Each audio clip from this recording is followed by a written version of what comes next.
I've been making front panels for radio projects for years this way. This rig is black rub-on labelling applied directly to the cleaned up or polished aluminium. This rig is a multi-band receiver. I've never really finished it. It was based on the progressive receiver from W7ZOI. Its panel is done in the same way. In this case, it's a flat black enamel spray paint with white rub-on lettering. And this 160 and 80 metre AM transmitter is probably my most adventurous homemade chassis. And its front panel again is spray painted and decorated with black rub-on lettering. Another rig with the same front panel treatment. Here's an unfinished project. It's a 2-band, crystal controlled QRP CW transmitter built with an all aluminium case, and it's never had its front panel finished. So now what I'm going to do is to take this little front panel off, take the controls off it, and I'll give it this treatment. Let's start that.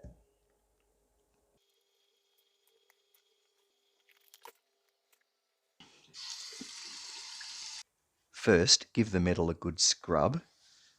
I'm using super fine steel wool. You can use regular household steel wool, which is much more coarse, but it does scratch the surface. Now, given that I'm going to be giving it multiple coats of spray enamel, those scratches would almost certainly fill, but probably safer just to use something fine and not too abrasive. You don't even need to go with the direction of the panel because this is all going to be painted. Just rough it up, give the paint some purchase. Wash it and dry it thoroughly in preparation for the undercoat. I'm going to use this general purpose all metal primer. It does mention that it's good for aluminium, and I've used it with success.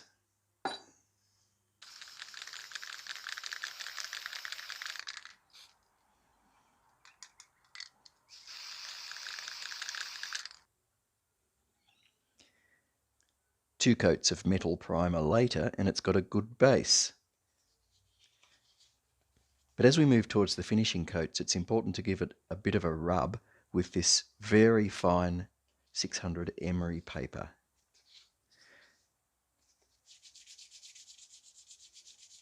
All that we're doing is just taking off the high points.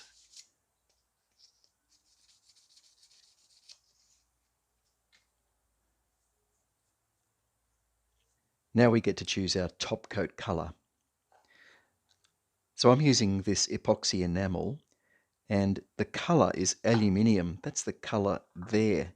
Yeah, it looks like aluminium. So why bother? Well, it's just a really nice colour. And also it shows off the black lettering that I'll be applying later on.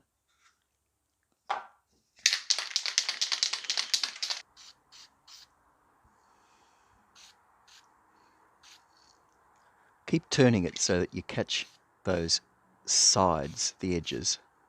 I'm going to let that dry. I think it's 2 hours or so in a warm heated room because it's winter here. After 2 coats, we should be ready to apply the black adhesive lettering. Here's the finished front panel, well, painted at least. And this diagram here, roughly to scale, is how I want to apply letters on this front panel. So B and C here for the antenna, band switch, 3.5mm external speaker switch, volume. So I'm really going to make the lettering absolutely minimal.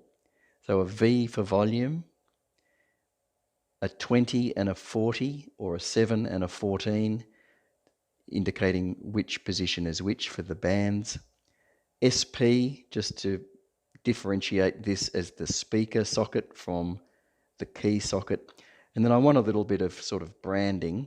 So I'm going to, down in this bottom left-hand corner, I'm going to rub on larger letters, if I can find them, 2B2C, the project name, and then over here my call sign, if I can fit it in. So I'm using this product. It's a product called Decadry. Decadry is the kind of modern day equivalent of a product that used to be around called Letraset. And it was in the local arts stores, but it disappeared about 10 years ago, and I have had to do quite a bit of digging to maintain my stock. And as you can see, I've mostly been able to get black Decadry.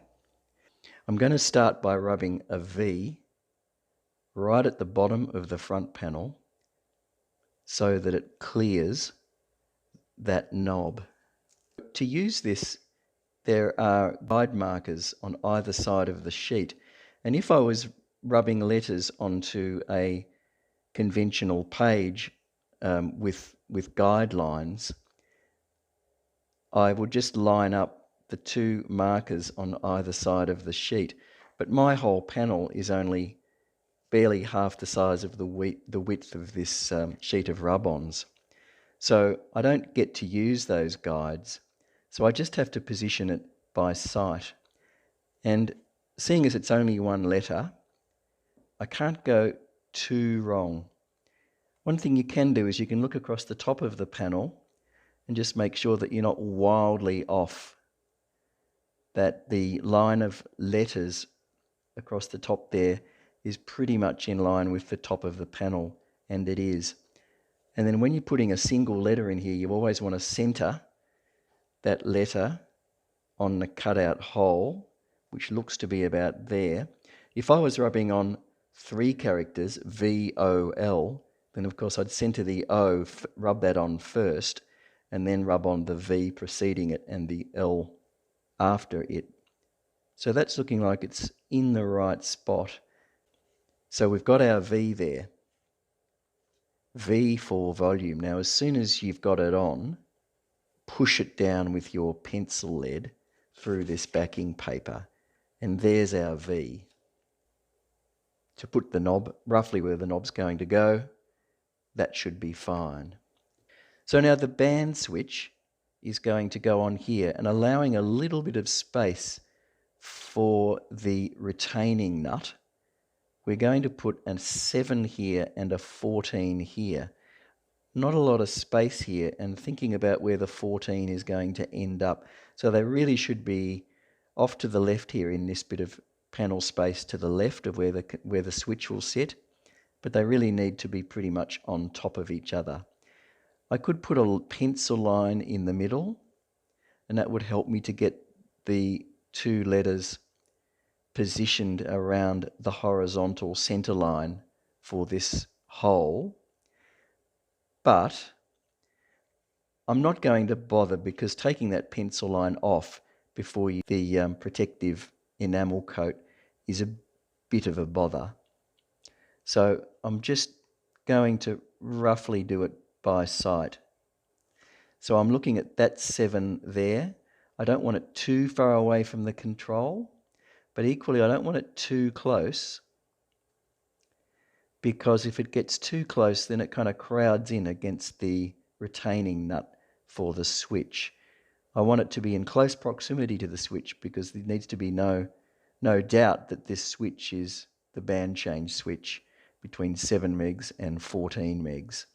So can I come in a little bit closer? I probably can, bearing in mind that I'm going to have a 14 directly beneath it, and looking along this line here to make sure that I'm not crazily out of alignment. And okay, enough messing around. It's the time to commit. The time to commit has come. So let's rub this 7 character on. Now I'm going to line up the 4. The 4 needs to be right underneath the 7. Again, looking across the top here to make sure we're roughly in alignment.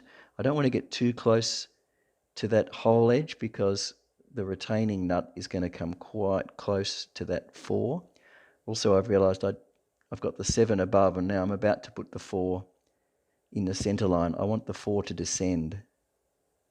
So let's put 4 there, making sure I don't go too close to the knob, which I'm not, and make sure the sheet is pretty level, and it pretty well is.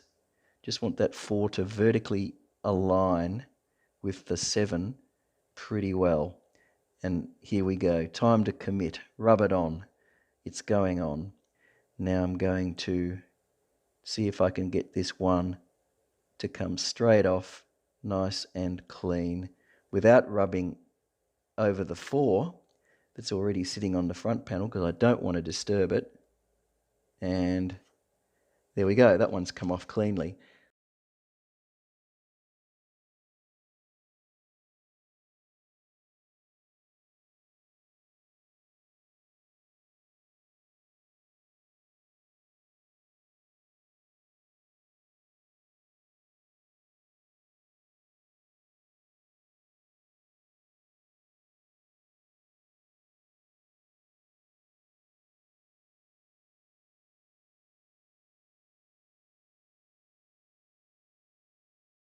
Now, of course, if these labels weren't protected, those labels would rub off within minutes or hours of use. So the way you seal them and protect them is to apply multiple thin coats of a clear enamel paint. I'm using satin because I think satin gives the best look.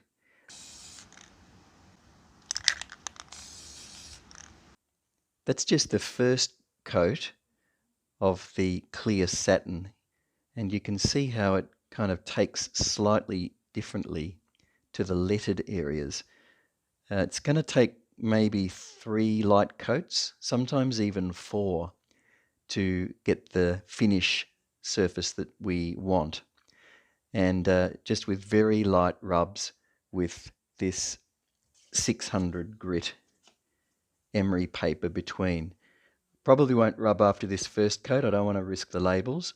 But once you can see that you've got a sufficiently thick coating of the enamel over the lettering, you can give it that very light rub just to take any high points off, any high spots, and to give an abrased surface for the next spray coat. So I'll let that dry 2 or 3 hours. I might spray another coat on tonight. I probably will, but I won't rush through this.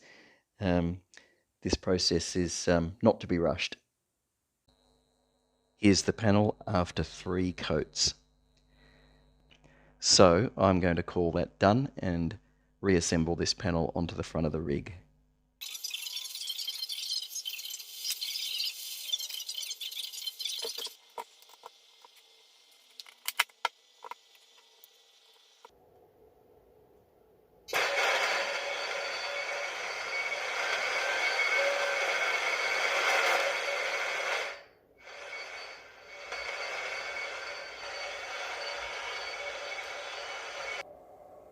There it is, finished front panel, job done. That should last for many years.